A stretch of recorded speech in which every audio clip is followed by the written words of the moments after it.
well, do I specialize or do I generalize? And I think that'll be like a debate in this field for many years to come. Personally, I kind of stick with like to be a generalist until you have to be a specialist. That's kind of how I view that. But I definitely Yeah, this. yep. Go ahead. No, I was gonna say that's what I do right there. What you just said, generalist until you have to be a specialist. Get your hands in everything so you can at least know how everything works and specialize in whichever part you like the most. You can't be. You can be both. Whoever said you can't, they don't know what they're talking about. They're just scared of the extra hard work. Whoa, what a hot take, but that's great. Whew, man, this has been good. Uh, so, I want to shift your attention a little bit. So, you are a big fan of CTF competitions, and you've excelled in them. So, what's some of the strategies that you use to excel in CTF competitions, while you're competing? I just do it to stay busy. It's not even about the kind of competing. It's always new content. One of the good strategies is to always have a good team, at least someone that's got the same goals aligned with yours, is to constantly keep growing. Because if you have, you're only as strong as your weakest link, right? So if you have a good team where everybody is moving together and learning new things all the time and not afraid to put in the hard work, there's that keyword, the hard work that everyone's afraid Yeah, of.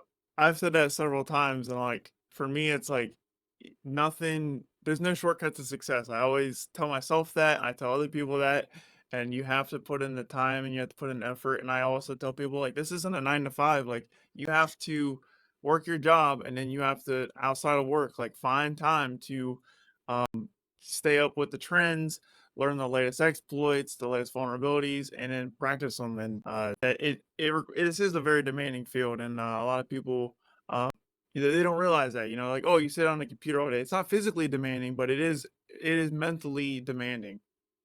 Oh, yes. Yes. I get yelled at all the time, like I'm playing on the computer, and it's like, come on, woman. No, I want to see you do this for a month.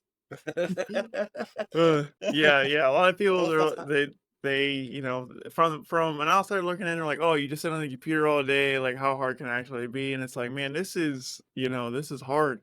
Like you said earlier, like this is like cyber warfare.